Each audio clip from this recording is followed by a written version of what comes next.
Hey, and welcome to Founders365.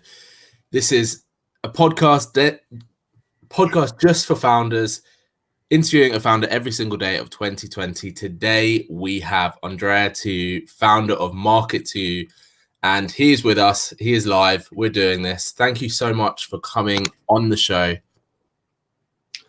Hi, Steven. Hi, everybody. It's a pleasure being here. Thank you for having me on. Exciting times. This is actually the first podcast that I'm doing in 2020. So, wow. Yeah, it's my seventh, so you're fine. Yeah, it's a real pleasure to be here, and I'm excited to see what I can bring to the table, and also to have a chat about entrepreneurship. It's always fun, yeah, and maybe. Exactly. A note to the audience, if you guys have anything that you'd like to find out about since we are live, feel free to shoot away. And Steven, happy to discuss any of the subjects that are being brought up. Fantastic. So first and foremost, Marketiu, tell me the story, how it came about, and how you guys have been going 3 years now. So tell me that journey. Sure thing. So nothing easy, as it's almost always never happening. We started off when I was in uni, actually. I was the last year of uni. And the decision, it wasn't something planned. I always knew I was going to do marketing, but I didn't always know I was going to be an entrepreneur. But then the click was when I started working in a corporate job that I really didn't fit in that well. Yeah. So it wasn't about the people, it was just about the environment and just being in the machine. So I didn't like that at all. And after a couple of months when I was trying to go through it, I said, no, I can't do this. I mean, I can't do this for a year, yeah. not to mention a lifetime. Yeah. And then I said, okay, what's something that I'm good at and I know I'm good at? And I knew that would be marketing. So obviously the first thought was, there's a lot of marketing people out there, how to get started. So I started off with a blog, nothing fancy. It was just something. It was actually a blog where I was writing about marketing for music, because before anything, I was a musician. So I enjoyed music a lot. Music was my main reason for, actually it was music and marketing. The two reasons that I left Romania going to study into the UK in 2013. Yeah. And basically I just started writing marketing for music, and then I started to expand into other areas, and then I started to sell the services, and it kind of picked up like that. Worked as a consultant. Exactly. So it was a slow growth in the beginning, and probably for the first 1.5 years, it was just something that I was doing on the side, and then it picked up, and actually I started to develop a team, grow all the other elements of a business that you really need in order to make it work. And probably the peak was the last year when we opened a new office in my home country, Romania. So now we have 2 offices, one in the UK, one in Romania. Yeah. We have a proper team and bigger clients. So I would say this is actually the year that we made all the machine work together nicely. 2019. Yeah. And when you were starting out, even though it was that evolvedness of being a one-man band to now having that team, how did that journey look in the sense of when did you decide it wasn't just going to be you? Because realistically, you could quite happily be on your own, be like a freelance marketing type person and do pretty well out of it, let's face it. But what made you go, you know what, I want to make this a brand, I want to make this, have a team, have these offices and grow that way?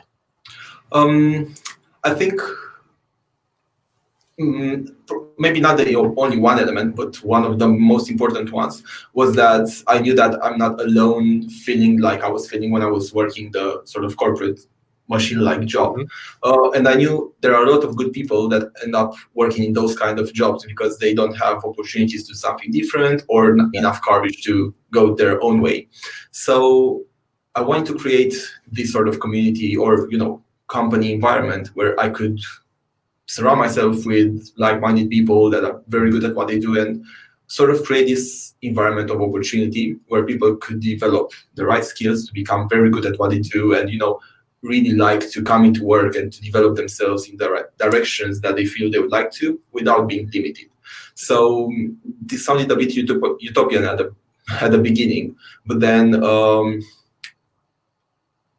doing the things the way that we proceeded with the right support and mentality and everything, I think got around creating that sort of environment last year when we opened the office in Romania. So I think that was a very interesting exercise, because it was the first time when we were actually going properly through through hiring people and interviewing people, so that we can find exactly the right people that we wanted to get into our community, let's say. And also try out the new market with that. So it was very, very interesting. Why was it so important to build that culture and get those right people in for you? One of the things I think it was, thinking back to it, the fact that I'm quite a sociable person and I never really liked to be alone doing something. So when I was in high school, I used to have loads of friends that I was doing everything with. Then having the music band and the music community when everybody was hanging out together. Then uni and the jobs that I had during that time, and then the company. I knew that I wouldn't like to work by my own, and also that working only for myself wouldn't be the right platform to give away as much value as I thought I could to the market and to the people around me. So I kind of took that on my shoulders and thought of giving it a try. And that was fun. That's the fun bit, when you can try things and mess it up if you need to. Yeah, I think it was a learning curve. Obviously, not everybody that was hired eventually proved to be the right decision. So we had to say goodbye to some people as well along the way. But I think that only taught us more and more how to let people in, and also how to let people know what we are interested in finding, or how we are as a team and as a company. And also one thing that it's an element of the decision for me not working on my own, but having a proper company. I think it was knowing that you can't be the best at everything.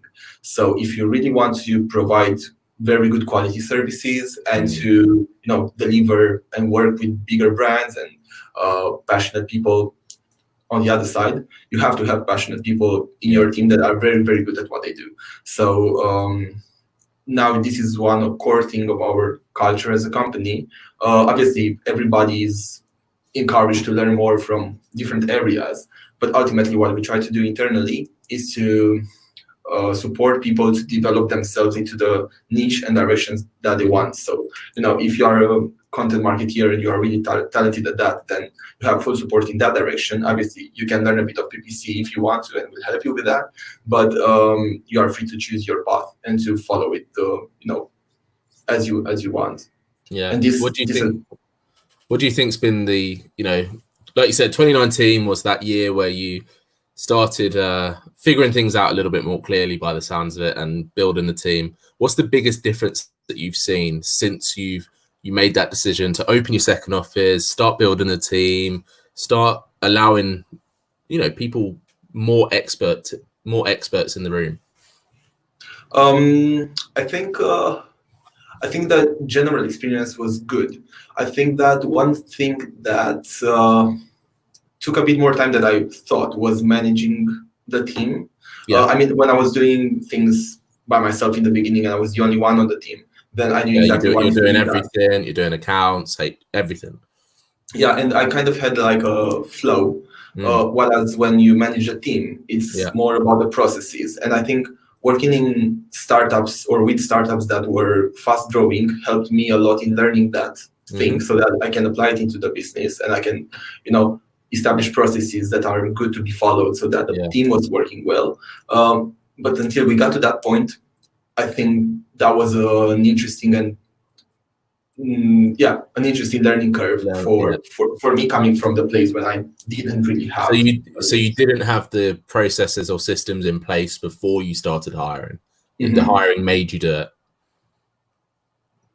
Yeah, and also I think it was good because it was like that, because we discovered some opportunities for improvement as well. Whereas if I'm thinking back now, I think it would be really, really hard to establish processes before you have a team, because you don't know who you will find and what their skill set is, so that you can also adapt the process to the person, not only get a person and put it in the process. Because if you do that, then you get into like a corporation kind of job, and that's not fun. Nobody wants that. No. Yeah. Some people do. Some people are quite happy. But what about yourself? You as a founder, how have you seen your role evolve over that? So massive decision, hiring, building out the team. Naturally, like you said, you go from doing everything yourself to other people doing your jobs for you. So how did your role evolve? How did it change? I think the responsibility obviously is way higher, because you're not responsible only for yourself anymore. You are responsible for 4, 5, 6 people. So that's a different degree of responsibility. Yeah. But also I think it's growing you up a lot. I mean, when you get into that position and growing from on this curve, I think that enables you to be able to take on higher responsibilities in other directions as well. Like, it's just that going out of your comfort zone and growing faster than you usually, and then because you know that you have grown and you have handled these situations well, and you have what it takes, it encourages you to take other hard decisions or risks in other directions that you may be uncomfortable with in the beginning, and enables you also to be flexible and agile in managing the outcome, to say so, or to manage that decision through until the end result. Yeah, exactly. It's always going to evolve, right? As you grow, as you keep growing this year, and more people come on and more people don't leave, and your role as a founder is going to continually evolve, which I think is something really important for people to know, because I think when they come into it, or at any stage they're at, often there's a lot of imposter syndrome in the founder community. I think, am I good enough to do this? Am I good enough to be a leader? Am I good enough to grow this company? So it's always about that keyword evolve, I found. I don't know. Do you agree with that? No. No, I'm not sure if I can generalize around it. I think that it depends a lot of the moment that you start your founder journey. Because if you are, let's say, 40 and you want to start a business, by then you probably should be good enough at least to be the only one in the business, and then work on the team management skills or whatever. Wow, that's a big assumption, though. Yeah, it can be, but I mean, if you have a dream of becoming a founder and owning a business, I don't want to be very critical about it, but you should have some skills that, at least for yourself, put you in the position of. But I think nowadays, especially with what you do, digital marketing, that if we say there's a 40-year-old guy that's always wanted to start his business compared to a 18-year-old person that wants to start a digital marketing agency, I feel that the 18-year-old will know the technical aspect of the business probably quicker than the 40-year-old. Probably not 40. Let's go a bit older. Let's go like 50 odd. 50. Yeah. That's too much. You get some 40-year-olds that are just on it. Then that 50-year-old, I do agree in the sense where the 50-year-old obviously will have a completely different set of life skills that's going to help them in that business. No doubt about that. But I feel like founders and entrepreneurs, there's no bad thing about being an 18-year-old entrepreneur, but I do feel like they get a lot of stick for the age aspect. Okay, I got it. This is a different conversation. But indeed, so age has been one of the things that I struggled with a lot, because I was going to pitches and stuff, and people were looking at me and they were like, "How old are you?" 22 at the time. Why does it count? I'm just asking. And then 2 days later, we decided to go with somebody else because they had a bit more experience. Exactly. Thank you. So that's definitely something that is happening. I think it's tricky because it doesn't apply the same to all the domains. Like, for example, as you said, digital marketing is a field that is evolving a lot. And if you put your head to it and you want to learn it, then you probably can learn the technical aspects pretty quickly. But I think you do need the practical experience in order to understand how to make it work. And I think that this is something that is very hard to compensate only by looking at videos or learning from courses or even university, although that stuff is not being taught in universities. But wishful thinking if it was. Yeah, but I have all the encouragement for the for the 13, 15 years old, 17, 18. But one thing that I would say is, and I know this is a very popular idea, like Gary Vee says it and loads of other entrepreneurs say it, to go and to do it for somebody, if possible, being a mentee of somebody that really knows how to do it. Like you can learn so much faster if you not cut the corners, but just keep some of the mistakes that person was doing and get the right way to do it first. And then also have the opportunity to ask questions and being answered, giving also the context from that. Having the context from that other person as well of why they think that was a good decision at the time, rather than just looking up some case studies on, let's say, Google. Yeah, so it speeds up the learning process massively. Exactly. Yeah.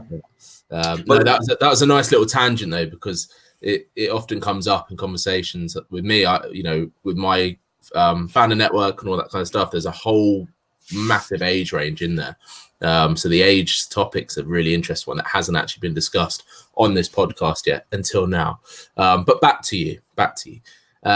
So tell me, what are some of the, because digital marketing super popular at the moment, lots and lots and lots of companies out there doing it and offering.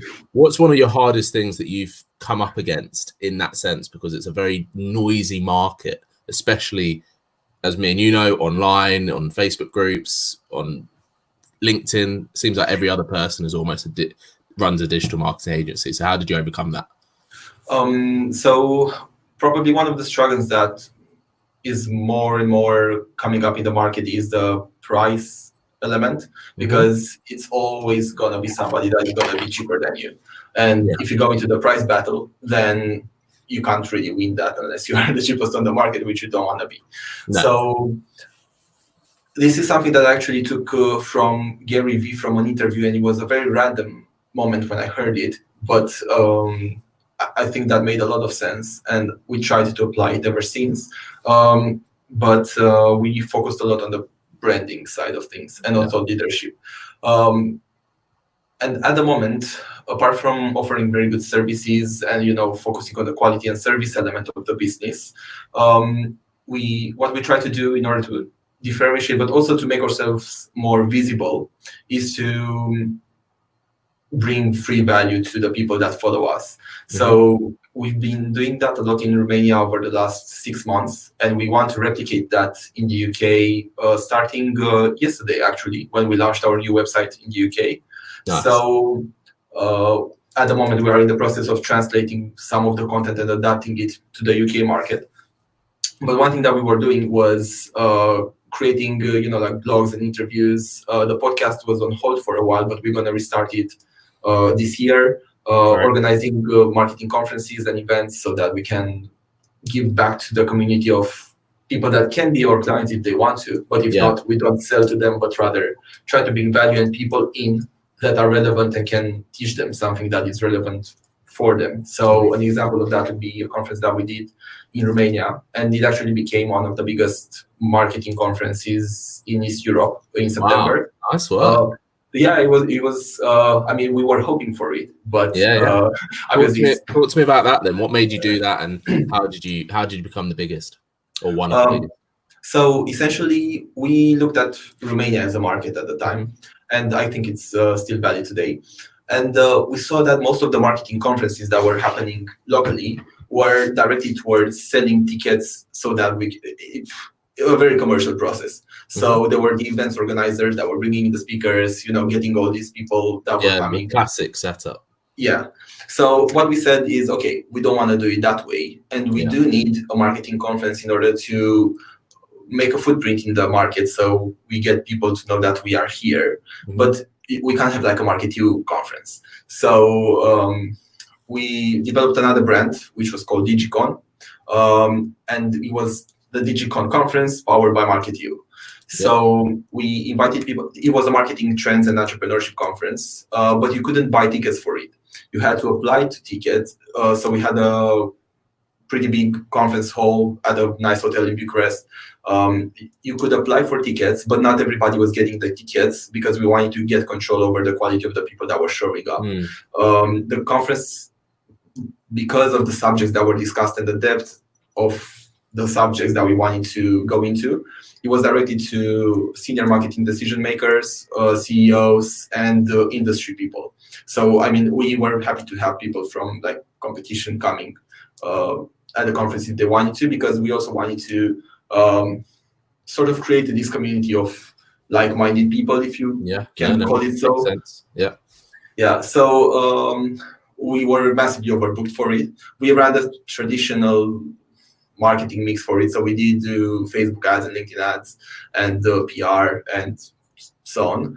But I think because of the way that the conference was set up, it was something new to the market. And it was also something that people in their, let's say, senior positions didn't really encounter before. And I think that was very important for us to be able to make a move. And then we also got some very nice sponsors that helped us with logistically, mainly. And yeah, it just unfolded nicely. We had some good press coverage, and the people that we had as speakers were really, really nice. By the way, guys, if you are watching, thanks a lot again. But yeah, it was a really, really interesting event. So is that going to become a regular thing? Yeah. So we plan to do it in the UK in March, but we haven't announced anything officially yet. And again in Romania towards like during spring. But that was an important thing for us to create some thought leadership to actually help people in that sense, because they didn't have that much access to, let's say, influencer marketing strategies and workshops from a big influencer, or modern marketing strategy from somebody that is actually doing it and being successful at it. Entrepreneurs having companies that were super fast growing. So it was a really nice energy, and that helped us. What has been the positive impact from running that event on your business? So again, one thing that we probably didn't do enough, because we are also talking about learnings here, and I think that this can help people a lot, is so we wanted to use this event also as a lead generation sort of strategy to a sense. But because we didn't know the market very well, we didn't want to push it very hard. And to give a bit more context here, for example, if you are in the UK and you go to an event, you know that, and mainly if it's free or if you don't have to pay for the ticket, you have to go through some sort of selection, then you expect somebody to call you after and try to, start a discussion. Whereas in Romania, we didn't know if people are used to that approach. One thing that we knew is that direct sales is not as developed as it is in the UK. So this could have been an advantage for us, but if we were doing it hardcore, because we had the email list. But we didn't want to go and be perceived as somebody that put together a conference that was really nice and people felt good, but then break that impression by calling them and saying, hey, by the way, you came to the conference. Are you interested in marketing services? Yeah, sure. So we ended up kind of trying to see if there's an opportunity to do that softly. We had a lot of positive feedback, but we didn't do the testing of that approach enough, I think. I mean, not enough to extract a learning that we can use for the next edition enough. Like, we didn't cold call 30 people asking them, because that would probably have been the number to offer us the insight. And we decided not to take that risk at the time. But probably we'll do a bit more of that next. So as a learning, I think that something that we could have done better would have been to try out this sort of cold calling approach. Well, that's really interesting though, because I can completely see where you came from. You didn't want to make it a pitch fest for yourself, and you want to, but by not doing that, you are positioning yourself naturally in the marketplace as a business of authority, a business of expertise, someone, a business that is leading the industry in Romania. And equally, when you do that in the UK, it's going to have the same sort of effect, I hope. So what's really interesting is the different ways that you're marketing your business in that sense, because it's not I wouldn't say it's a traditional way to market a marketing agency. I've seen a lot of marketing agency adverts, and they're always, super duper videos and all whatever, everything in between. So what was the decision that you made to do that? What, to run events, to start building the community, start building the platform, which naturally is going to have a positive effect on your business? First of all, I think it was because we are a startup, we didn't have a lot of resources to put into Google ads or to run LinkedIn ads as well. So we could do that up to a point or to a certain extent, but we were certainly not in a position to cover the whole market.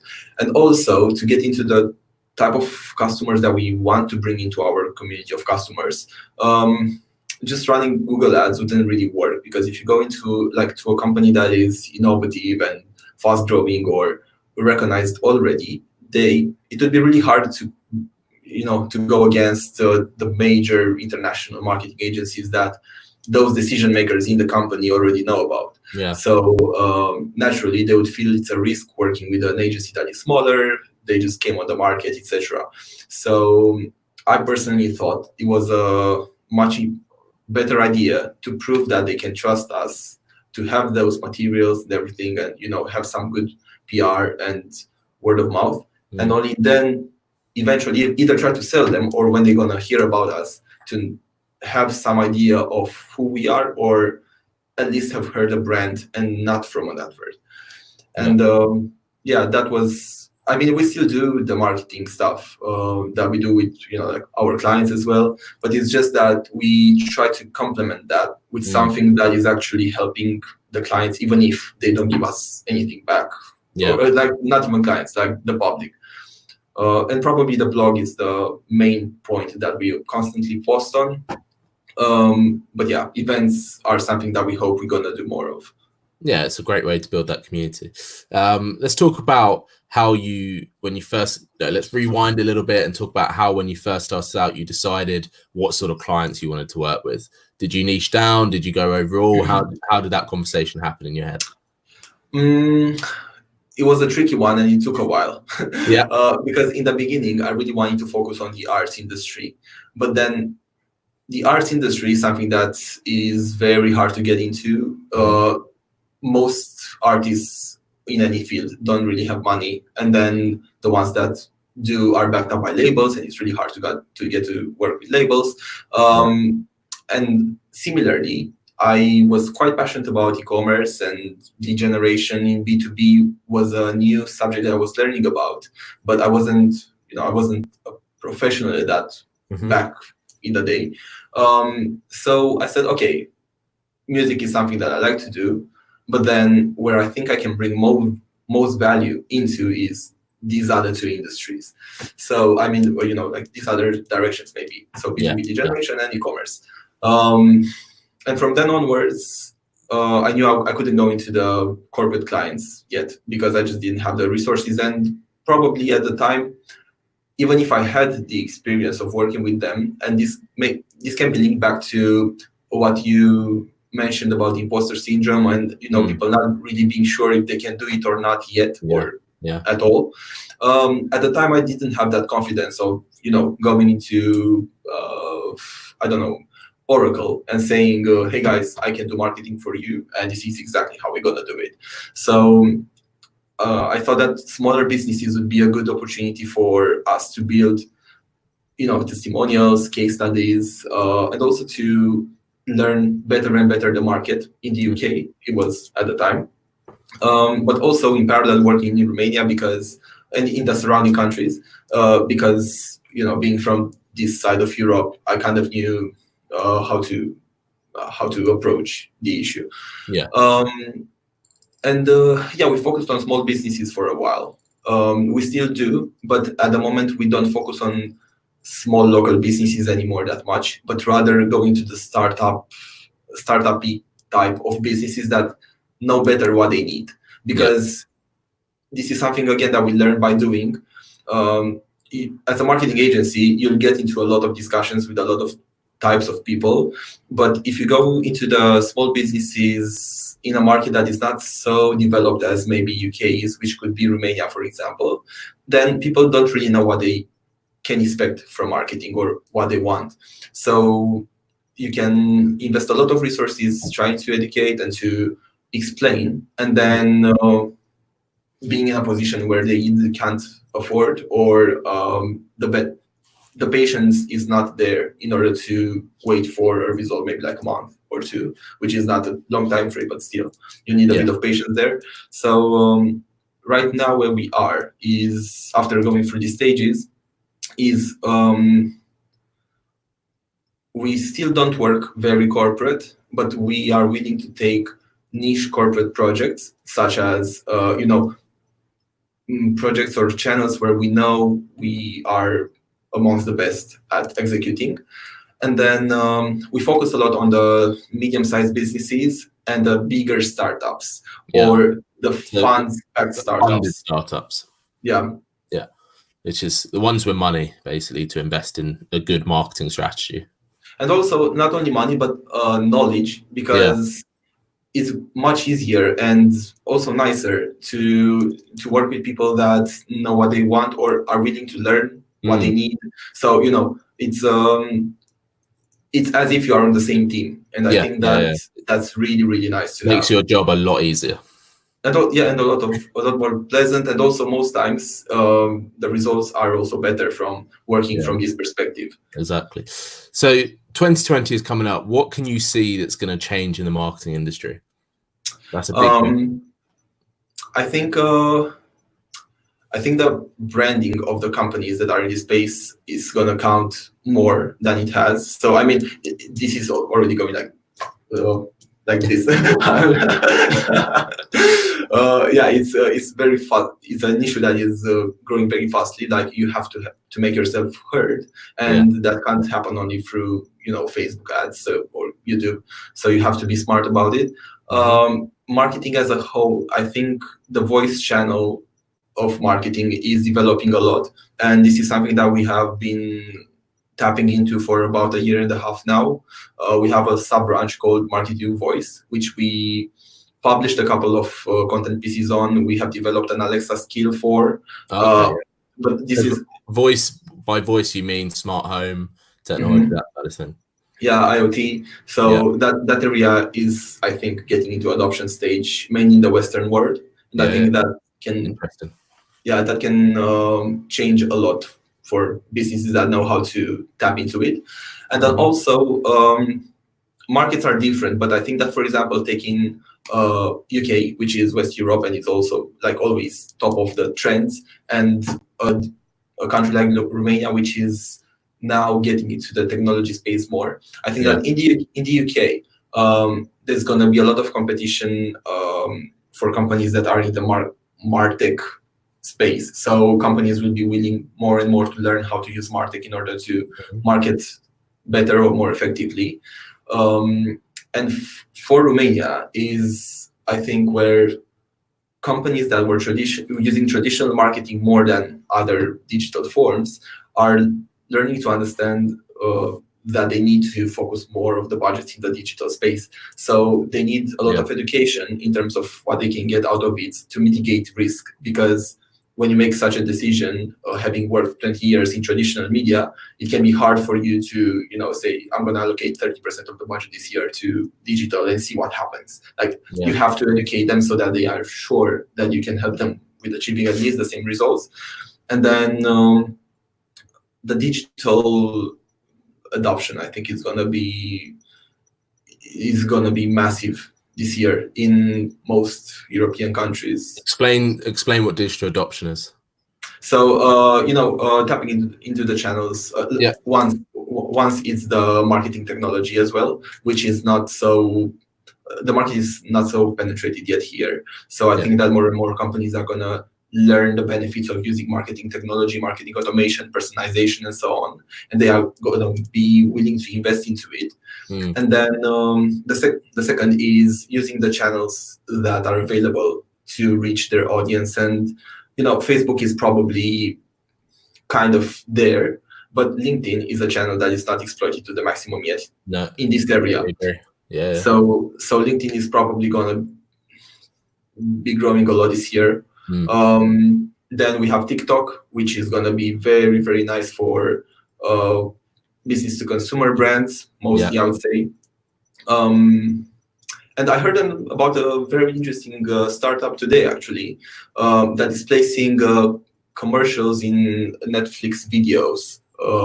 I don't know the name of it, but the idea sounded amazing. Like because Netflix has already started to replace traditional TV.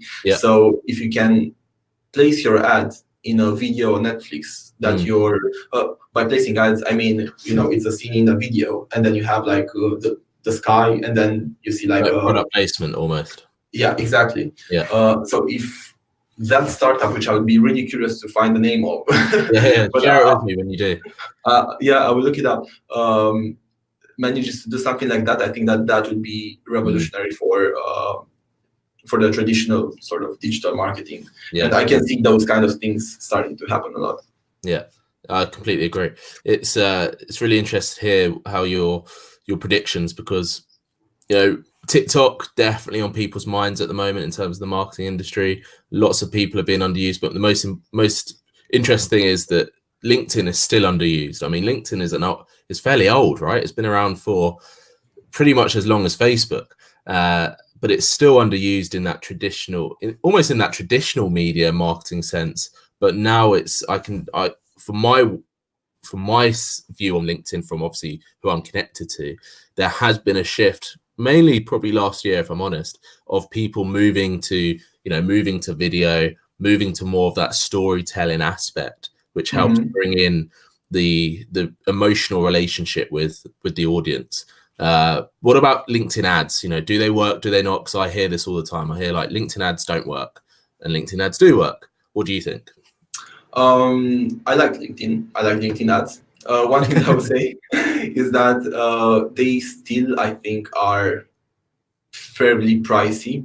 So I wouldn't say they work for all types of businesses. It depends on the contract value. Like what's your average contract value? And then based off that, the cost of acquisition is probably going to be a bit higher than running Google ads, let's say. But if that's profitable for you, then by all means. I think it just depends on how you run those LinkedIn ads. Like if you are, let's say, a B2B a B2B company or a SaaS company, and you want to sell through LinkedIn your product, and you advertise demo requests as a CTA, that's probably going to be very pricey.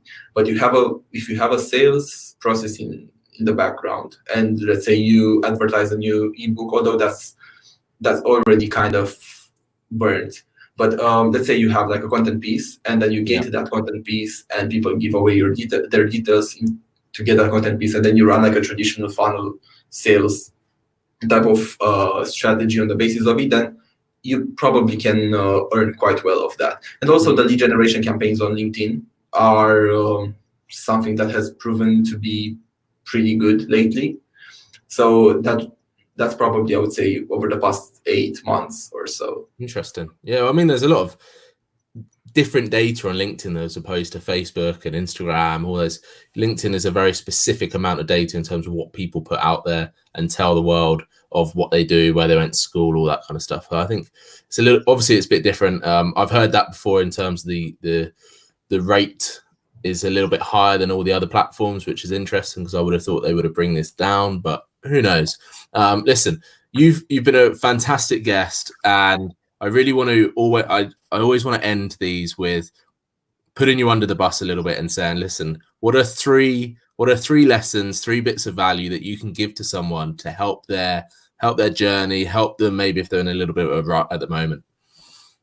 I would say the first one is to go out of your comfort zone as often as possible if it's towards the direction that you want to grow into. So whenever you feel a bit afraid of doing something, whether that's calling a potential client or speaking to somebody at an event or stuff like that, and you get the butterflies in your stomach, just do it, because that's probably going to be the thing that you really need to do. So by doing that, you will always grow both your self-esteem but also your skill. And I think it's very important to teach yourself how to act in high-stress situations as a founder, because you get a lot of that. Then the second would be to manage your finances well, because as a founder, again, if you are starting up, then you're gonna get to a point where you will run out of money, or you will not have enough, or you'll have to pay from your own pocket for certain things. Some of them might not be cheap. So try to always have a money management system. Even if you are doing well, try to always save up a bit more than you would normally, so that you can have that sort of money when you need it, because it's business startup. It's stressful enough. Yeah, and maybe another one. The third one is really hard to choose, but I would say, apart from anything, just try to be a good person and try to help the people that you think you can bring value to without being attached to any outcome. I mean, when you get an opportunity to help somebody, or like, it can be 1 people, it can be more, just do it out of pure goodwill and try to put out as much value as possible. And that will eventually come back to you in one form or the other. And it can be not tomorrow, or, it can be 10 years down the line. Yeah. But just doing the right thing is going to help you stick to your direction, because you'll get a lot of satisfaction from helping people, like genuinely helping people. And I think that further than anything else, we are in business. Some of us may be out of money, but most of us will be to give back to the purpose that they created the business for, or to the community that they surround themselves with, or to the clients that they work with. And I think that that sentiment of being helpful and seeing that you could contribute towards creating something beautiful will help you get all motivated, but also help you get through the hard times. And just do it. That last one, spot on. It's why not be a better person, eh? If everyone's a little bit better, helping everyone out, adding value to the world, there's no negatives to that in my view. But no, thank you so much for coming on the show, for being on Founders365. You have been guest number 7 on the 7th of January. The journey is just beginning. It's a pleasure. It was really, really nice. And if there's anything that maybe you are curious about, or I didn't speak enough of, or I can help, if it's even like a piece of advice or anything, always feel free to reach out, and I'm always happy to help with anything. On LinkedIn or Facebook, or where can people reach out? I think I'm more responsive on LinkedIn. That's more of my life today. At least you're honest. But no, thank you. So if you want to speak to him, reach out on LinkedIn. All the links are always in the descriptions and all that kind of stuff. But thank you so much for coming on. This has been Founders365. I've been Steven Haggerty. Goodbye. Yeah.